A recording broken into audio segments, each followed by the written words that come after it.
Muy buenas noches nuevamente y bienvenidos al encuentro de Cátedras de Evolución. Me presento, mi nombre es Nora Valdés, soy profesora de Biología de acá del Instituto 140 y estoy a cargo de las cátedras de Evolución y Antropología. Les agradezco la presencia a cada uno de ustedes por la importancia que tiene para los institutos de formación docente impulsar un conversatorio, ¿no?, virtual en este caso, en torno a temas de la evolución biológica, sus ideas, concepciones y también su didáctica. El conversatorio es un espacio formativo para intercambiar ideas, conocimientos, profundizarlos, construir saberes, entre otros aspectos. Un espacio que se construye a partir del diálogo abierto y respetuoso, respetando los tiempos y los turnos para el uso de la palabra de cada uno de nosotros.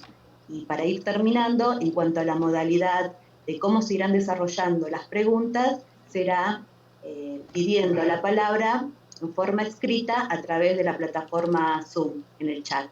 En el chat escriben "pido la palabra" y por supuesto se concede, y ahí ustedes preguntan. Recuerden apagar sus micrófonos desde el inicio del conversatorio, y bueno, y no se olviden en el momento en que formulen la pregunta, encenderlo. Ahora le concedo la palabra al director de la carrera, ¿no?, del Instituto 140, el magíster y profesor Claudio Bleiser.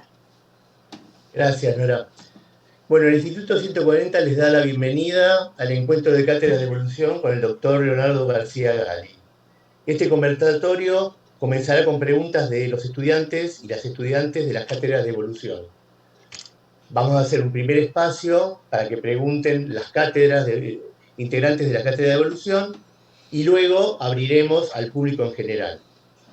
Los institutos que forman parte de este encuentro son el Instituto de Formación Docente 34 de Palomar, cuyo profesor es Horacio Martínez, el Instituto 36 de José Cepaz, cuya profesora es Nelia Trovato, el Instituto 140, la profesora Nora Valdés, de Tigre, el Instituto Sáenz, el profesor Pablo González, y yo además de ser director de este instituto, del 140, soy profesor de evolución en el Instituto 39, Superior de Formación Docente 39. Y el profesor Pablo González es el Instituto Sáenz de Lomas de Zamora. Vamos a presentar al doctor Leonardo García Gali, es investigador adjunto de CONICET, investigador del Grupo de Didáctica de Biología, Instituto de Investigaciones CEFIEC, Facultad de Ciencias Exactas y Naturales de la UBA, profesor adjunto regular del Profesorado de Biología de la Facultad de Ciencias Exactas y Naturales de la Universidad de Buenos Aires. Así que bueno, la modalidad es a partir de preguntas, así que empiecen a preguntar cuando quieran. Comenzamos con los estudiantes, en lo posible de cuarto año, ¿no?, de la carrera de la Cátedra de Evolución.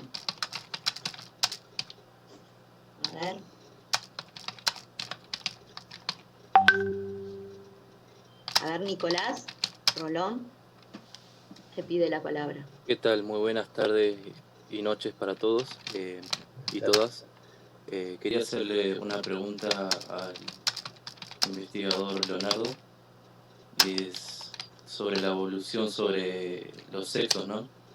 Si es posible explicar desde el gradualismo el surgimiento de sexos separados y también desde la teoría evolutiva en general. Empezamos con todo. Bueno, buenas noches.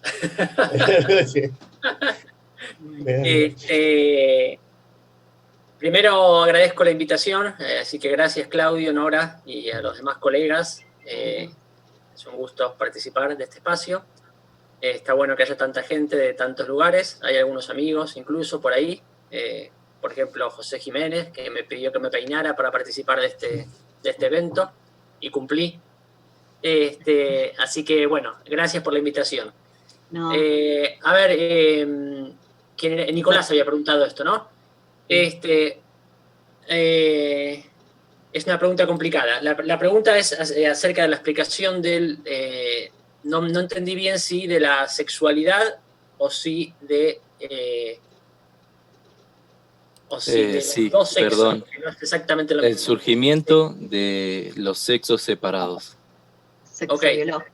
Supongo que sería antes de la sexualidad.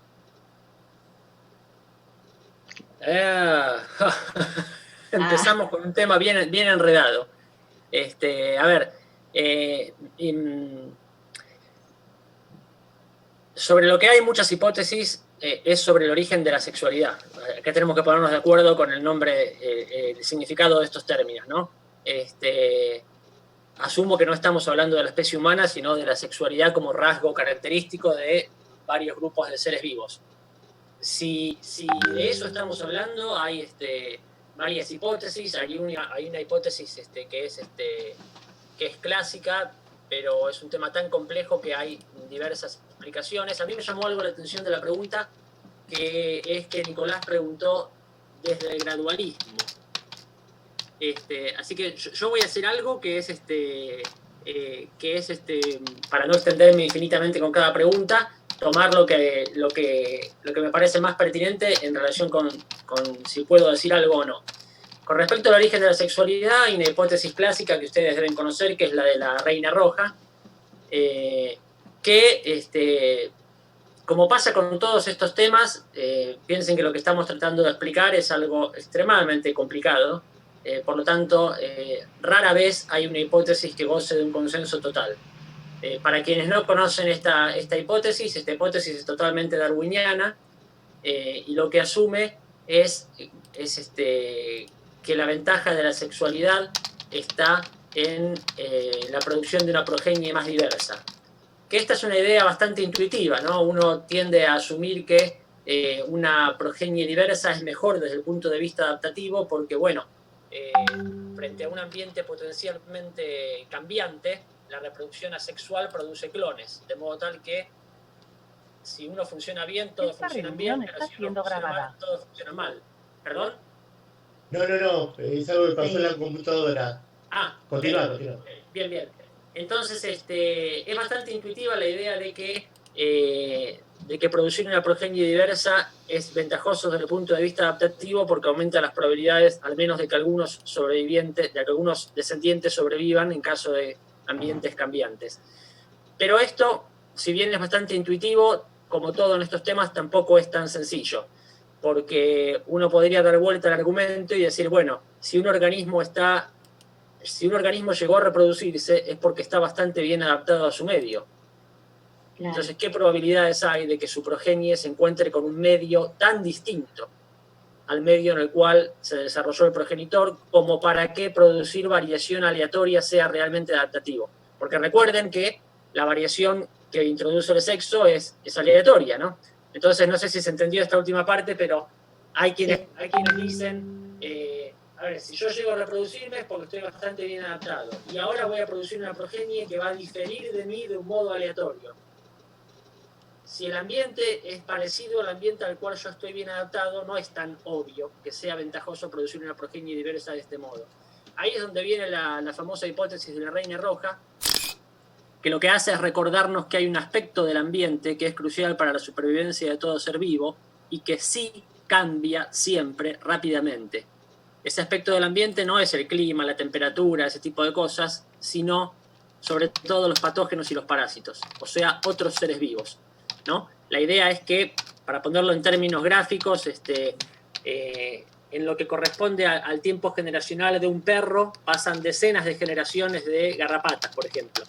Durante todas esas generaciones de garrapatas, las garrapatas son mejoradas por la selección natural en relación con explotar al perro.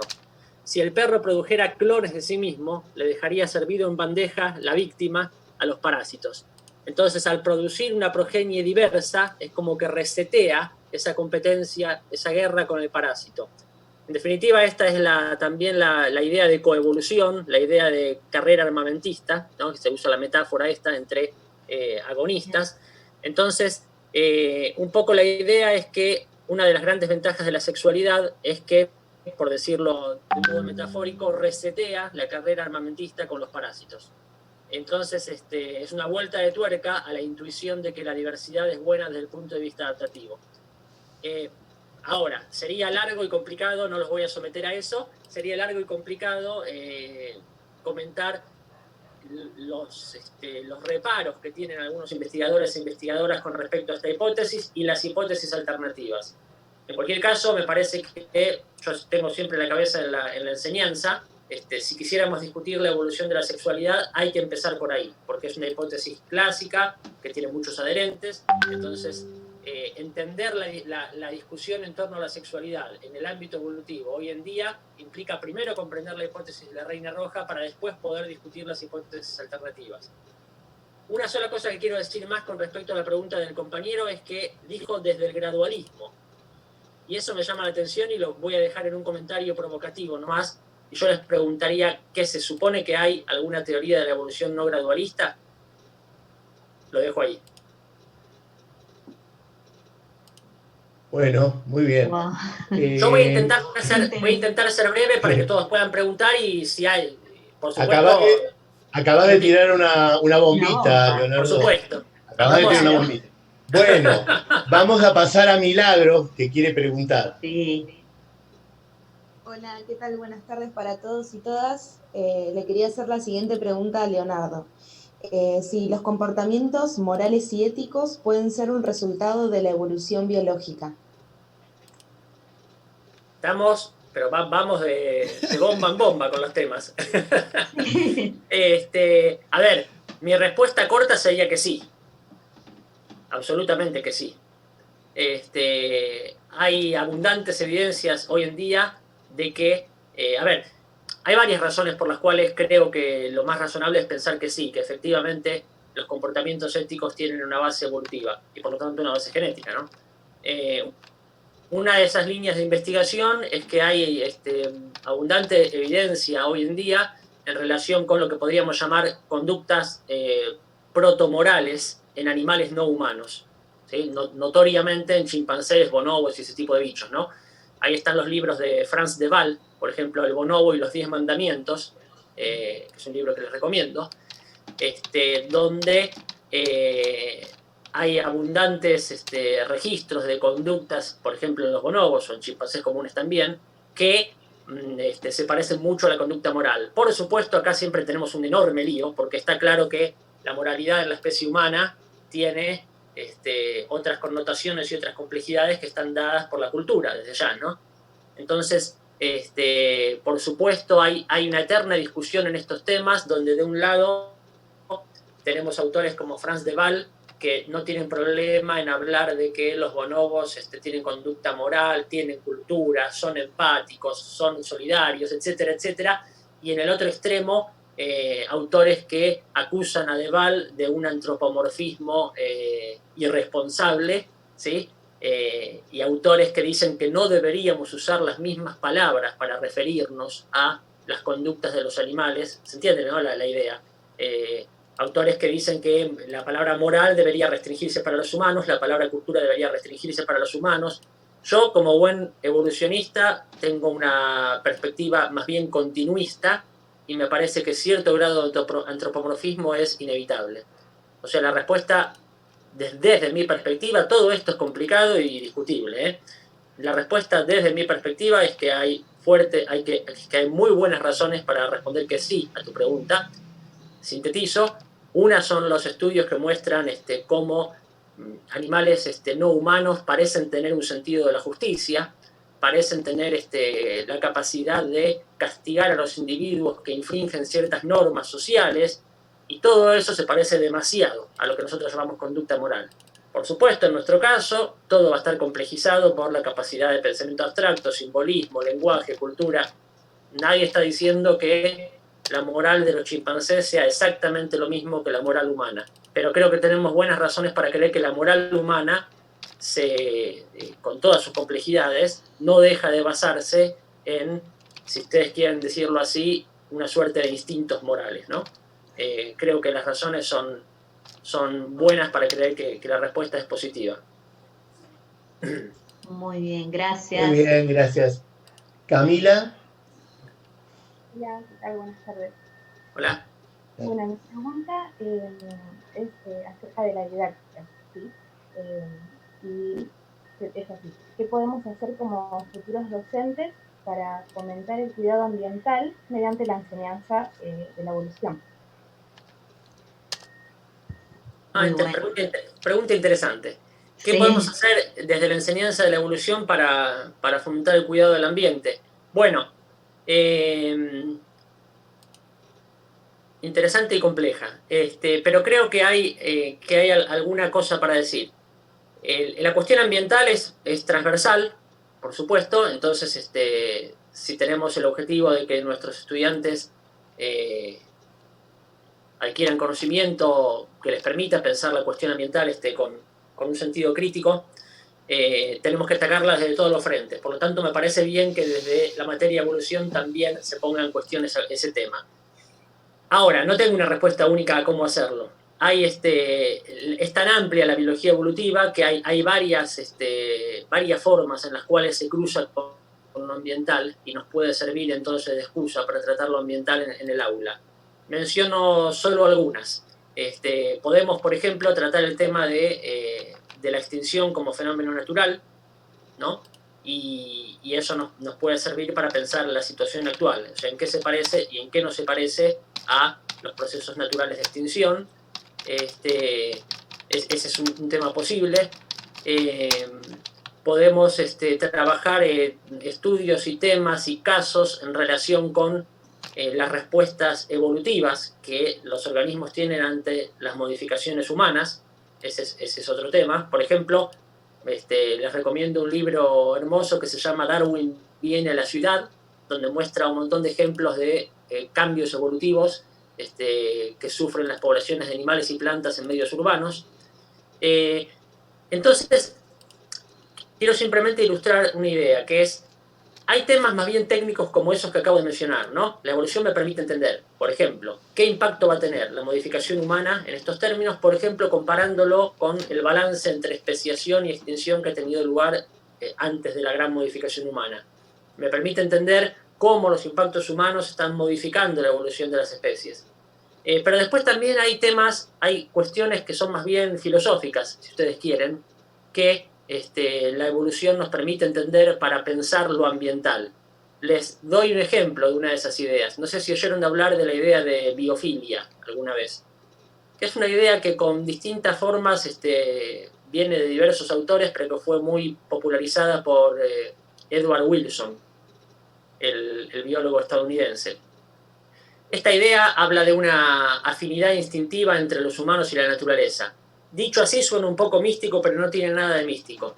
Simplemente se trata de pensar que nosotros los humanos, como todos los demás animales, evolucionamos en un ambiente con ciertas características y que por lo tanto nuestra anatomía, nuestra fisiología, pero también nuestra mente está más o menos ajustada a ese tipo de ambientes. Esto quiere decir que en nuestro caso, como en el de cualquier otro animal, si nos someten a ambientes demasiado distintos a ese ambiente en el cual evolucionamos, lo más probable es que paguemos un costo en términos de estrés. No sé si se entiende esta idea.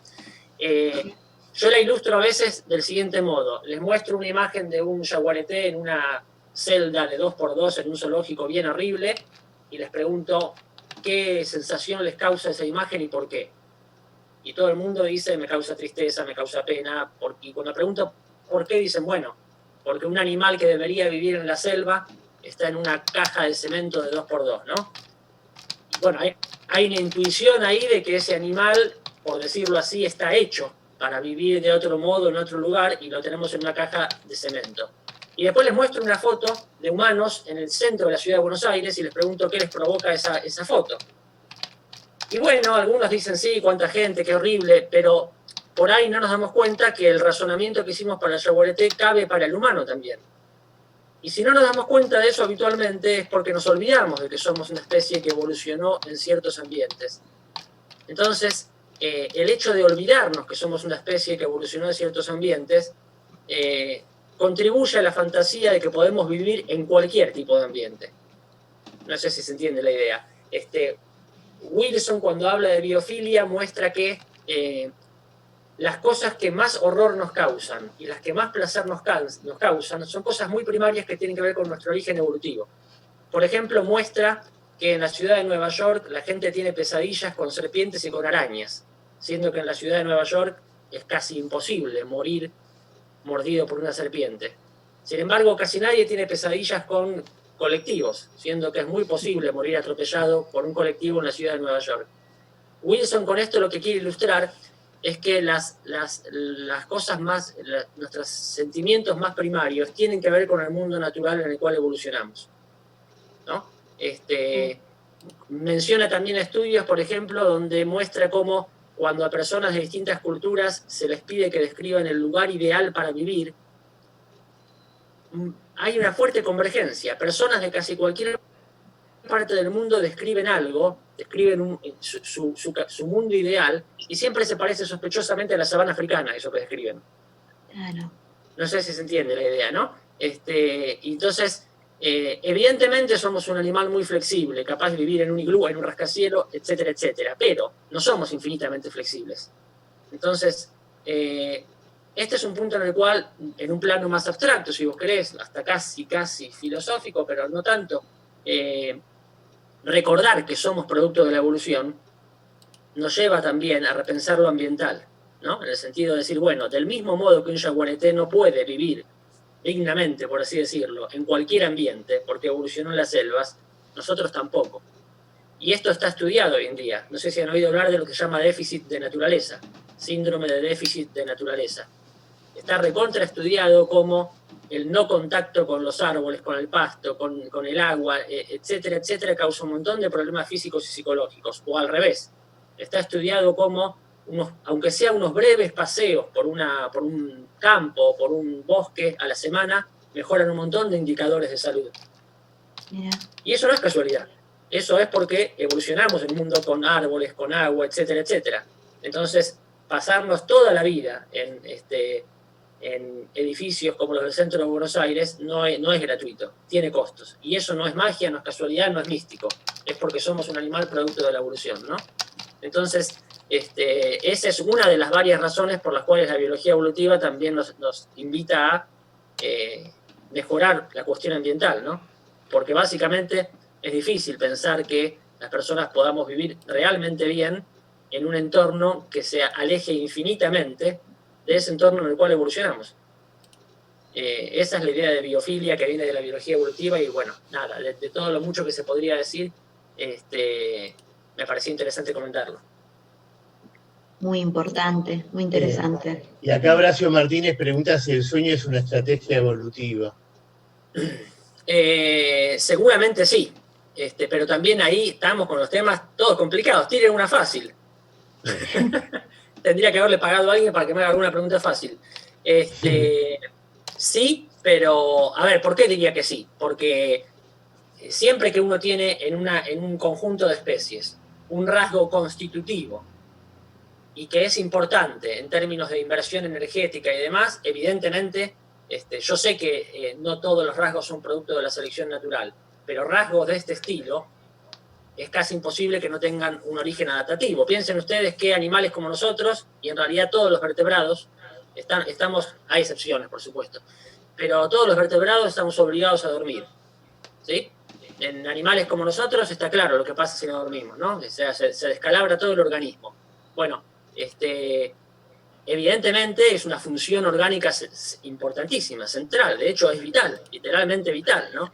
Entonces, a mí me resulta inimaginable que esa función no esté ahí por razones adaptativas. Ahora viene la parte difícil. ¿Cuál sería la ventaja o cuál sería la función del sueño? Bueno, ahí es donde les digo, renuncio. Mi respuesta es que yo creo que sin duda es una estrategia adaptativa, pero aunque no sea tan obvio cuál es exactamente la función y la ventaja adaptativa. Hay varias hipótesis, pero bueno, me parece que sería hilar demasiado fino. Gracias. Ahí Horacio tira alguna de las hipótesis, dice gestión de la información que pasa a la memoria. Esa es alguna de las hipótesis, pero hay otras. Es un tema bastante complicado también. y probablemente no haya una única razón, ¿no? Pero bueno. Bien. María Arce. Hola, sí, buenas tardes a todos y todas. Hola. ¿Qué tal? Soy del 140, estudiante de cuarto año. Bueno, y la siguiente pregunta que quiero hacer es, con respecto a la ancestralidad que plantea Darwin, quería saber si hay evidencias actuales del surgimiento de nuevas especies a partir de una ya existente. Sí, por supuesto que hay evidencias, hay numerosas evidencias. Ahí hay un tema que tiene que ver con una de las dos grandes preguntas que intenta responder la teoría de la evolución, que es el origen de las especies, justamente, ¿no? Ustedes saben que hay un montón de modelos de especiación, desde el más obvio y fácil de entender, como el modelo alopátrico, hasta los más raros en todo sentido, como los modelos de especiación simpátrica, y algunos modelos muy locos que suceden prácticamente de un modo exclusivo en plantas, como especiación por hibridación y por poliploidía y ese tipo de cosas. Ahora, pensando en el modelo más mejor comprendido y más fácil de comprender, que es el alopátrico, o sea, cuando la especiación está favorecida inicialmente por una separación geográfica que mantiene reproductivamente aisladas dos poblaciones, cuando está facilitada por una división geográfica, hay numerosísimas evidencias de eso, ¿sí? Ahora, a ver, habría que detenerse un rato a discutir qué es una evidencia en biología evolutiva, porque obviamente es claro que las explicaciones evolutivas son reconstrucciones históricas en el fondo. Entonces, rara vez tenemos evidencias directas de esos procesos, ¿no? Entonces, son reconstrucciones donde los biólogos y biólogas evolutivas arman el rompecabezas a partir de un montón de indicios indirectos. Dicho esto, hay infinidad de casos que son fácilmente explicables, digamos, a partir del modelo alopátrico. Hay un montón de ejemplos. Por ejemplo, hay muchos estudios sobre la especiación de los cíclidos en los lagos africanos, por mencionar un clásico, ¿no? No sé si lo conocen el caso, pero hay un sistema de un montón de lagos en África que tienen poblaciones de decenas de especies de peces de tipo cíclido, como nuestras chanchitas. Bueno, y ahí la historia geológica de la región ha hecho que los lagos se fusionaran, se aislaran repetidas veces. Entonces ha habido numerosas instancias de aislamiento y reencuentro entre poblaciones, y hay una cantidad de especies alucinante. La combinación de los estudios genéticos con las reconstrucciones ambientales que muestran cuándo los lagos se aislaron y fusionaron es un ejemplo de una línea de investigación clásica en relación con la especiación alopátrica. O sea, la respuesta corta es que hay muchísimas evidencias a favor de los modelos de especiación de todos los que mencioné, pero sobre todo del alopátrico, que es el más fácil de estudiar probablemente, ¿no? Bien. Fernanda Dieser. A ver, Buenas tardes. Hola. Mi pregunta es, ¿puede pasar que en una población de virus o bacterias no existan variantes resistentes y podamos generar algún fármaco que extermine a esa población? A ver, no sé si soy el experto en eso, voy a decir una intuición. Fernanda pregunta si podría ser que en una población de virus o bacterias pudiera ser que no hubiera ningún individuo resistente, de modo tal que con algún fármaco elimináramos totalmente el patógeno. Esto creo que habría que preguntárselo a un virólogo, bacteriólogo, inmunólogo o algo por el estilo. Comento una intuición nomás. El problema con los fármacos es que tienen que matar al patógeno y no al hospedador, ¿no? Entonces, sin duda, pido perdón, lo digo desde la ignorancia, pero sospecho que debe haber sustancias que puedan matar todas las bacterias o puedan anular todos los virus. El tema es que probablemente sean sustancias que sean dañinas para las células del hospedador también. Entonces, es una sospecha que tengo nomás, Entonces, cuando uno piensa que los fármacos no tienen que dañar severamente al hospedador, eso restringe el tipo de sustancias que se pueden usar, y dada la increíble variabilidad y el enorme tamaño de las poblaciones virales y bacterianas, es difícil imaginarse que no haya ningún individuo con alguna variante que le permita sobrevivir frente a la droga usada, ¿no? Es un razonamiento improvisado sobre el tema, no soy experto. Muy bien. Bueno, muy bien. Creo que... Alicia Corbalán.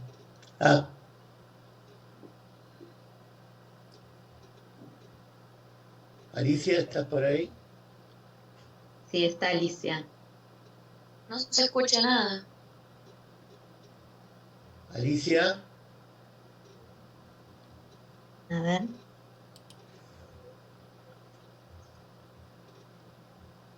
No, no está muteada, ¿no? Bueno. Vanina Samantha. Samantha, ¿no? Vanina Samantha, del 39, sí. Hola, ¿todo? Hola, ¿qué tal, Vanina? Sí, somos dos alumnos. Está Nahuel y bueno, yo. Los dos teníamos una pregunta cada uno.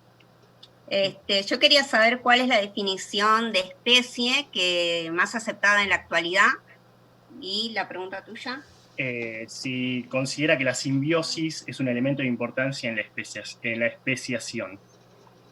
Son dos preguntas. Esas dos preguntas.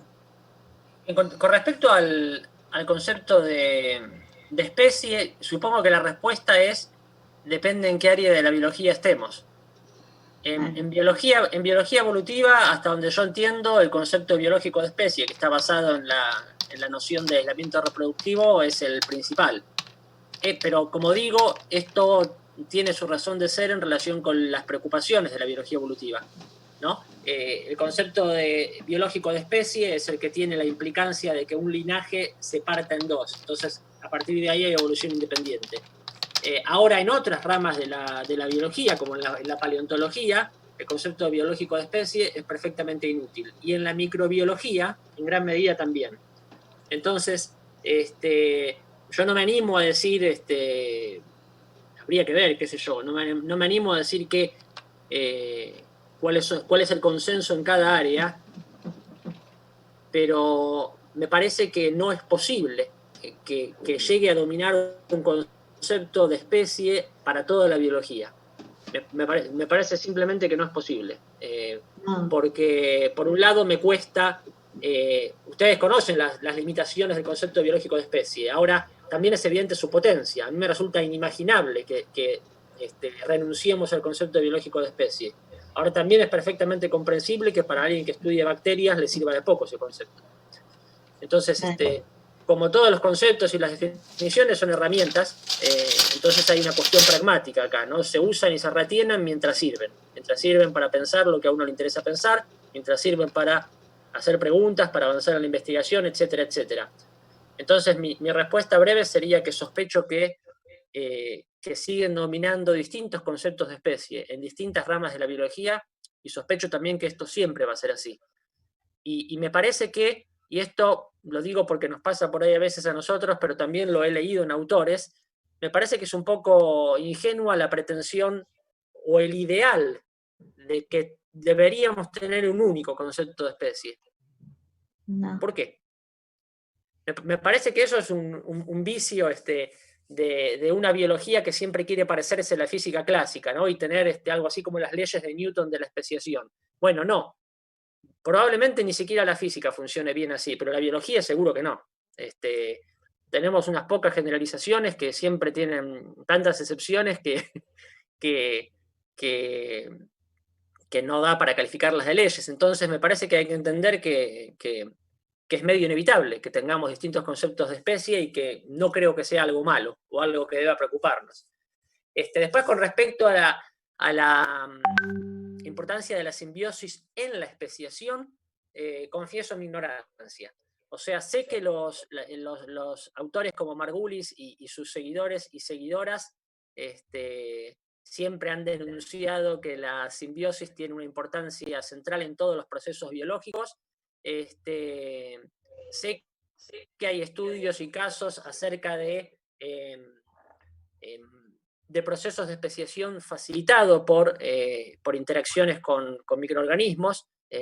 Por ejemplo, subpoblaciones de bichos, entre comillas, infectadas con cierta variante de un patógeno unicelular, que eso ayuda a aislarlas reproductivamente de otras poblaciones de la misma especie que no están en simbiosis con el mismo organismo unicelular. Entonces, sé que hay modelos y que hay algunas investigaciones que sugieren que, en algunos casos al menos, puede la simbiosis con otros organismos estar jugando un papel importante en la especiación. A la vez que digo, bueno, sé que existe esa idea y esa línea, si uno se atiene a la ortodoxia que está expresada en los libros de texto, no parecería ser, al menos en el estado actual de conocimiento, un factor centralísimo, ¿no? O sea, si uno mira los libros de texto universitarios, ¿no?, más usados a nivel internacional, que es un buen modo de ver lo que es el consenso del momento sobre un tema, bueno, la simbiosis en general sigue teniendo un rol más bien secundario y en la especiación en particular muy marginal. Ojo, por ahí Margulis tenía razón, y eso es porque no lo hemos estudiado a fondo, y por ahí se cumple su profecía, y terminamos concluyendo que la simbiosis es mucho más importante para la evolución de lo que siempre sospechamos. Pero bueno, el estado actual de la cosa, más o menos, hasta donde yo entiendo, es más o menos así. Inclusive cuando dijiste los tipos de formas en que se puede explicar el concepto de especie, hay uno que es de Van Balen, que habla sobre el concepto ecológico, ¿no? Ahí comprendría también lo que decías vos, el tema del nicho ecológico. Exactamente, totalmente. Sí, y hay otros, ¿no? Los paleontólogos usan otros conceptos más basados en la morfología. Lo que pasa en general en estos casos, si uno se fija de dónde vienen los autores que proponen las distintas concepciones, uno comprende por qué proponen esas distintas concepciones, ¿no? Y ahí es donde me parece que la discusión se vuelve medio estéril cuando se quiere imponer un concepto único. Tomo el caso de Margulis, por ejemplo. Margulis propone un concepto de especie, no sé si lo han leído alguna vez, basado en el conjunto de genomas que conforman a un organismo. Y es un concepto que tiene todo el sentido para un microbiólogo o para una microbióloga como Margulis. Pero la verdad que yo me imagino a alguien que estudia felinos y me parece absolutamente inútil ese concepto. Sin embargo, Margulis lo propone como un concepto que debería ser el concepto que debería reemplazar el concepto biológico. Me parece que ahí lo más interesante es la cuestión epistemológica, ¿no? De por qué estamos buscando el concepto de especie. ¿Por qué debería haber uno? ¿No? Me parece que hay cierta ingenuidad ahí, ¿no? Como si la especie fuera un objeto que está allá afuera, y entonces, si estamos bien encaminados, tenemos que tener un concepto que lo capte. La naturaleza es un lío de diversidad, de diversificación, de cosas graduales, de cosas que están en mitad de camino. Todas nuestras categorías se quedan cortas en la biología. Entonces, a mí me parece epistemológicamente ingenuo este intento de llegar al concepto de especie. Por eso, como decía Claudio, y ahí está, hay otro centrado en lo ecológico, efectivamente, como el concepto de nicho. Me parece que no queda otra que sea así, me parece que está bien, que no tenemos que tener problema con eso. Claro, porque está el concepto fenético, biológico, ecológico, de reconocimiento de especie, cladístico, evolutivo. Tal cual. Muchos conceptos. Sí. Muy bien. Tal cual. Bueno, muchísimas gracias. Alicia no pudo hablar, pero pregunta por aquí. Mi pregunta es, ¿la diferencia entre azar y aleatorio en la evolución? Desconozco, Alicia. Si existe esa distinción, la desconozco totalmente. ¿Ahí me escucha? Ahí sí. ¿Me escucha? Ahí está, Alicia. Bueno, sí. Ahí puse. En lo aleatorio está asociado a lo probabilístico, y el azar es en todo el campo. Eso sería así, o sea, lo aplicaríamos a la selección natural, lo del azar, y a la selección artificial, lo de lo aleatorio, porque hay reglas de probabilidad y de lo probabilístico. Eso es lo que yo intuyo al leer. ¿Será o probable? A ver, como te decía recién, yo no tengo clara la distinción entre ambas nociones. Pero, en cualquier caso, me resultaría raro pensar que hay una que se aplica a la selección natural y otra que se aplica a la selección artificial. Sí, hay autores que distinguen distintos conceptos de azar o distintos sentidos de azar en la evolución. Por poner un ejemplo, cuando se dice en el marco de la teoría de la selección natural que las mutaciones son aleatorias, eso tiene un significado muy preciso. Y azar significa un montón de cosas. Por ejemplo, cuando se dice que las mutaciones son aleatorias, eso no quiere decir que todas las mutaciones son equiprobables, porque no es así. Lo que quiere decir es que la probabilidad de ocurrencia de una mutación es independiente de las consecuencias que provoca en el organismo, que es otra cosa. Eso significa azar cuando se lo usa como componente de la teoría de la selección natural. Después hay otras formas en las cuales se habla de azar. Por ejemplo, cuando se dice que obviamente los cambios ambientales influyen en la evolución. Y muchas veces se dice que los cambios ambientales son azarosos o aleatorios. Bueno, ahí el sentido no es exactamente el mismo que cuando se dice que las mutaciones son aleatorias, ¿no? Ahí lo que a veces se lo dice, esto del ambiente, del siguiente modo. Se dice que las trayectorias causales, ¿sí?, que llevaron a un linaje a un punto, y las trayectorias causales que terminan provocando un cambio ambiental son independientes de las unas de las otras. Entonces el cruce entre las dos cosas, que siempre tiene un impacto evolutivo, es aleatorio. Bueno, ese es un significado distinto al significado de mutación. Pero, por eso digo, yo sí entiendo y he leído que hay distintos sentidos en los cuales se dice que el azar está presente en la evolución. Lo que no tengo claro es que se use la palabra azar para unos y aleatorio para otros. No digo que no, digo que yo no lo tengo claro. Muchas gracias. Gonzalo Valls, del 39. Hola, ¿se escucha? Hola Sí. Gonzalo, ¿qué tal? Bueno, ya me presentó Claudio. Mi pregunta estaba relacionada más que nada a la problemática que tenemos hoy en día, o sea, relacionada con la pandemia en general. Generó esto del aislamiento, va a generar, yo creo, en futuras generaciones, unas respuestas epigenéticas al encierro. Si se está hablando a nivel general, o sea, me refiero si se está estudiando el impacto que puede llegar a tener este boom de apariciones de respuestas epigenéticas en un futuro, y si podría ser causal de en algún momento generar algún avance o modificación evolutiva, no, avance no, borramos la palabra, modificación evolutiva con respecto a la forma que está visto el ser humano. Bueno, seguimos con las preguntas difíciles. A ver, Gonzalo, hay dos partes en tu pregunta, me parece. Primero, haces una afirmación que yo la pondría en duda, no porque crea que no es así, sino porque habría que ver cuáles son las evidencias, ¿no? Vos afirmás que el encierro va a tener un impacto a nivel epigenético que vos considerás drástico. Lo primero que yo diría es, yo no me animaría a afirmar que eso va a ser así. Pero supongamos que sí. Y ahora viene la otra parte de la pregunta, que es el posible impacto evolutivo de eso. Eso es un tema muy nuevo y por lo tanto muy debatido. O sea, ¿en qué medida los cambios epigenéticos son importantes para la evolución? Es un tema recontra puntero, recontra de frontera, sobre el cual hay opiniones de lo más diversas.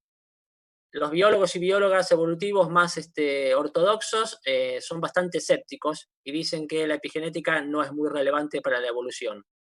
Autores como Eva Jablonka, ¿no?, probablemente la conozcan porque es una de las principales voceras de la línea de investigación en epigenética, dicen que la epigenética es fundamentalísima y que cada vez vamos a aprender que eso es más así. Por ahí lo que vale la pena mencionar es pensar qué condiciones deberían darse para que los cambios epigenéticos realmente fueran importantes para la evolución. Pensando en un animal como nosotros, pluricelular y complejo, supongamos que un cambio ambiental como el encierro realmente produce un cambio epigenético importante en nosotros. Bueno, para preguntarnos si eso va a tener algún efecto a nivel evolutivo, lo primero que hay que preguntarse es si esos cambios epigenéticos van a pasar a la descendencia. Y la respuesta es que no lo sabemos. Y hasta donde yo entiendo, dado el actual estado de cosas, la respuesta más probable sería que en general no van a pasar a la descendencia esos cambios epigenéticos. ¿Por qué digo esto? Porque hay poquísimos casos bien documentados de herencia epigenética en animales, en mamíferos. Y poquísimos casos bien documentados y no discutidos. Primera parte de la respuesta. La segunda parte de la respuesta es, para que el cambio epigenético tenga impacto evolutivo, no solo tiene que pasar a la descendencia, sino que tiene que ser estable. O sea, debería pasar también a los nietos, también a los bisnietos, porque si pasa a los hijos, pero ya esas marcas epigenéticas se borran entre la generación de los hijos y la de los nietos, eso no da tiempo para que haya ningún tipo de cambio evolutivo. ¿Se entiende la idea? Entonces, Sí, se entiende. La respuesta sería, si el encierro realmente produce un cambio epigenético notorio, si ese cambio pasa a la descendencia y si es estable en muchas generaciones, entonces recién en ese caso podría tener un impacto evolutivo en nuestra especie. Es un objeto de debate esto, pero hasta donde yo entiendo, me parece que lo más probable es que si hay un cambio epigenético, no pase a la descendencia, o poco de eso pase a la descendencia, y que lo poco que pase se borre en pocas generaciones. O sea, insisto, es muy poco lo que sabemos sobre este tema todavía, pero hasta donde yo entiendo, me parece poco probable, en definitiva, que una situación ambiental como el aislamiento social vaya a tener un impacto evolutivo en nuestra especie. Pero bueno, hay mucho especulativo en esto. Gracias, era una pregunta media complicada. Sí, pero interesante, está buena. Cristian, también de 29, Cristian. ¿Qué tal? Buenas noches. Hola. Mira, me estoy haciendo cambié la pregunta porque ya me habían adelantado en otra.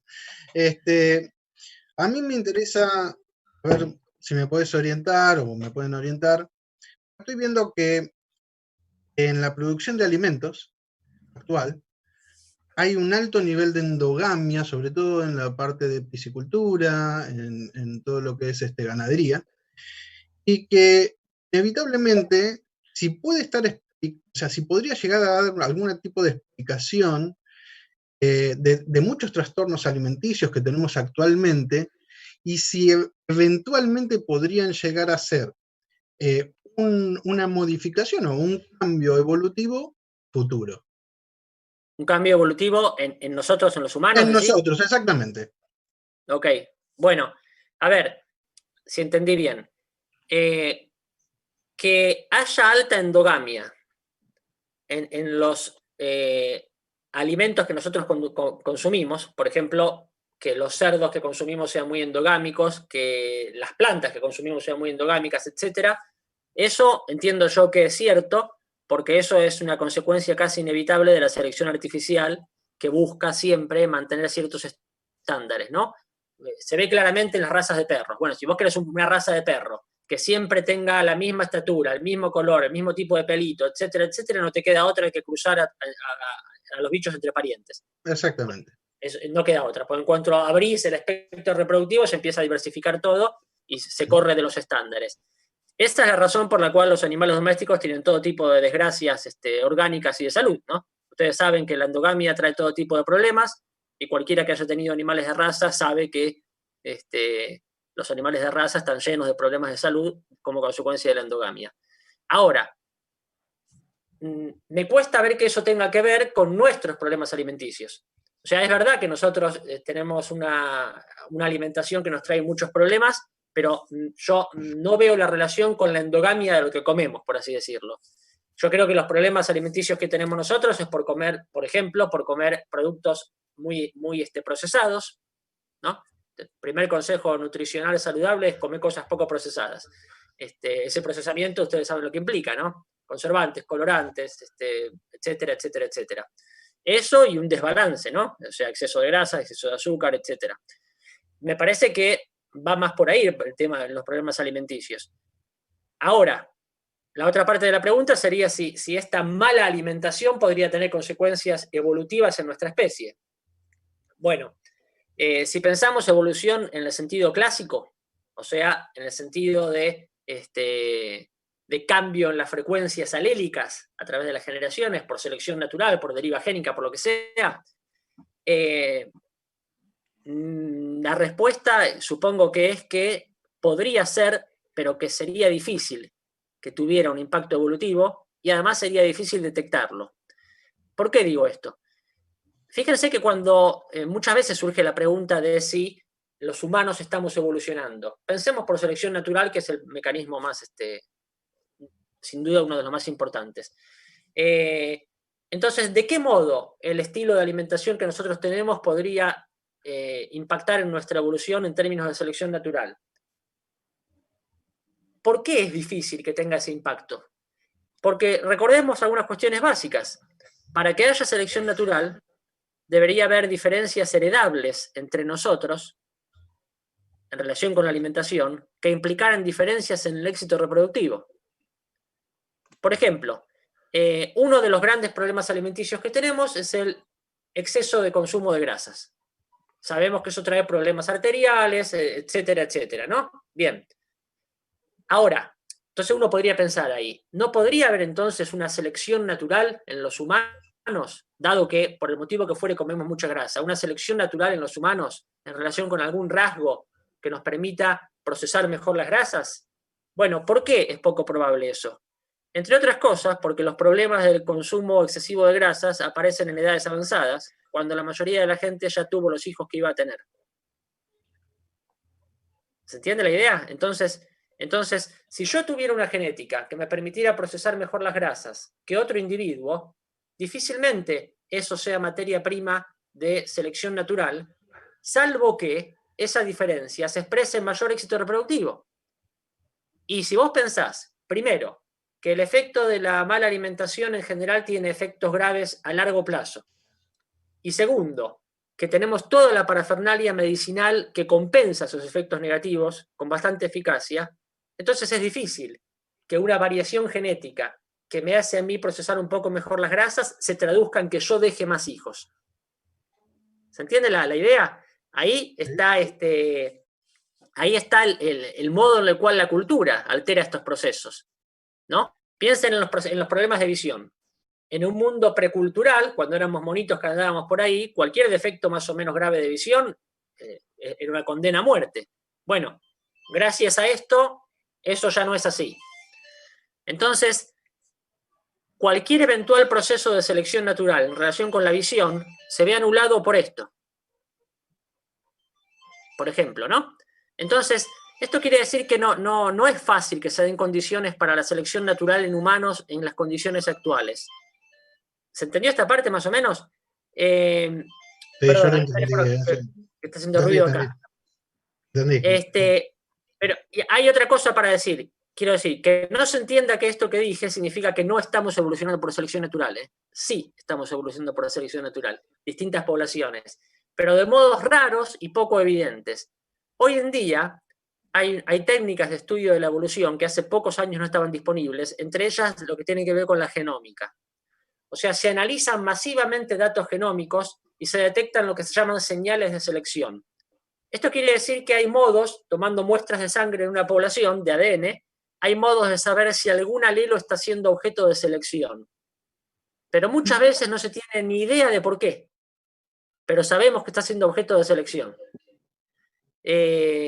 Entonces no es que no haya selección natural en humanos, pero no es evidente sobre qué rasgos ni por qué causas ambientales. Por ejemplo, hay estudios que muestran en los procesos de selección a favor de mayor masa corporal en mujeres en Europa del Norte, en las últimas décadas. Nadie tiene ni idea de por qué, pero hay indicios de que eso está pasando, o pasó, en tiempos muy recientes, digo, ¿no? Pero el mundo actual lo complica todo. Entonces, si ustedes se fijan, cuáles son los ejemplos bien documentados de selección natural en humanos, en general son de por lo menos hace 10.000 años. ¿Sí? Entonces, bueno, la cuestión de la selección natural en poblaciones humanas actuales es complicada. Muy bien. Bien, gracias. Alberto McIntosh, ¿puede ser? Sí, buenas noches a todos y a todas. Claro. Quería volver un poquito para atrás en el tema de especiación. Cuando el profe hablaba del aislamiento geográfico, el del alopátrico, y yo me preguntaba, es decir, dos especies que se separan geográficamente durante un tiempo y bueno, después se vuelven prácticamente improductivas, es decir, no se pueden reproducir. Me preguntaba por qué el hombre, a través de los miles de años, separados geográficamente por grandes océanos, en continentes distintos, no perdió esa capacidad reproductiva y no se diferenció en distintas especies. Era mi duda, ¿no? Bien, bueno, a ver. Es decir, primero, no había los medios de comunicación que hay hoy en día, es decir, las comunidades estaban aisladas geográficamente, evidentemente. Bien. Sí. Primero hay que decir que justamente los estudios de genómica, los estudios de datos genéticos masivos de los últimos años, primero han revelado que las poblaciones humanas fueron mucho más movedizas y hubo mucho más mezcla de lo que siempre sospechamos. O sea, cualquier ilusión de viejas razas ancestrales puras no existe más. Pero por supuesto que vos tenés razón, si yo tomo ciertos pares de poblaciones, efectivamente algunos pares están separados por muchos miles de años de evolución independiente, eso es cierto, pero con mucho más flujo genético del que sospechábamos. Por ejemplo, en todo lo que es Eurasia ha habido unas mezclas tremendas, o sea, los estudios actuales están revelando unos movimientos de poblaciones que van y vienen tremendo. Hay incluso indicios ahora, por ejemplo, de migraciones de Eurasia hacia África otra vez. O sea que ni siquiera es cierto esa imagen que teníamos hasta hace pocos años de que está el origen del humano en África, luego se van para otro lado y los africanos se quedan en África sin un reflujo genético. Ha habido reflujo genético. A América han llegado al menos por 2 vías genes. Por la famosa vía del Bering, pero también por el Pacífico han llegado genes de poblaciones de Asia Oriental que son de otra procedencia. Entonces, primero, hubo mucho más mezcla de la que creemos. Por lo tanto, hubo mucho menos aislamiento del que creemos. Pero sí sigue siendo cierto que si yo tomo algún par particular de poblaciones, están separados por muchos miles de años de evolución. Lo primero que diría de por qué eso no llevó a una diferenciación que termine en un aislamiento reproductivo, o sea, por qué no llevó a especiación, es que primero que eso no tiene por qué ser así. O sea, hay muchas cuestiones muy variables ahí. O sea, el aislamiento no garantiza la diferenciación hasta llegar a la infertilidad mutua. Depende de un montón de cosas. Pero se me ocurre otra cosa que también es especulativa, la confianza como tal, es la siguiente. Obviamente, lo que puede acelerar y hacer más aguda la diferenciación, como para que 2 poblaciones terminen siendo 2 especies distintas, es una gran diferencia ambiental que genere procesos de selección muy divergentes. ¿Estamos de acuerdo? O sea, imagínense una población de carpinchos que queda aislada en un ambiente muy frío y muy árido y que queda en un ambiente muy húmedo y muy cálido. Bueno, entonces procesos de selección muy distintos van a facilitar que se hagan muy distintas esas 2 poblaciones y que eventualmente no se puedan volver a cruzar. Bien. ¿Por qué eso es difícil de que suceda en el caso humano? Fíjense qué interesante que es el asunto. Ustedes dirán, bueno, hay un montón de ejemplos humanos como el que yo acabo de inventar del carpincho. Humanos prosperando en el Ártico, como los esquimales, los inuit. Humanos prosperando en la selva tropical del Congo. Está bien, pero ahí tenemos un concepto de ambiente engañoso. Porque mi intuición es que el ambiente relevante para los humanos, es en gran medida el ambiente social, ¿sí? Y la cultura y la tecnología, justamente lo que han hecho es independizarnos bastante de cuestiones tales como el clima. O sea, para cualquier humano, en cualquier lugar, lo más relevante para la supervivencia son las relaciones sociales, más que el clima, ¿sí? Entonces, me cuesta imaginarme que las diferentes presiones selectivas modifiquen a los humanos de tal modo que luego no puedan cruzarse entre sí. No sé si se entendió un poco la idea, pero el nicho ecológico humano es muy particular. Es un nicho mucho más social y cognitivo que el de otras especies. Entonces, perdón. sí. Entonces ahí ya no estaríamos hablando de selección natural, sino selección artificial, si el hombre es el que está modificando el ambiente. No necesariamente, no. El hombre modifica su ambiente, efectivamente, se crea su ambiente, y efectivamente eso altera su evolución. Eso es cierto. Piensen en un ejemplo clásico. La evolución de la resistencia a la lactosa. Perdón, de la resistencia a la lactosa no, lo voy a decir bien. La evolución de la tolerancia a la lactosa. ¿Sí? O sea, la capacidad que tenemos muchos humanos de seguir produciendo la enzima lactasa en edades post-lactancia. Bueno, la explicación que hay de por qué pasó eso en algunas poblaciones humanas es porque esas poblaciones humanas adoptaron la ganadería y el consumo de leche.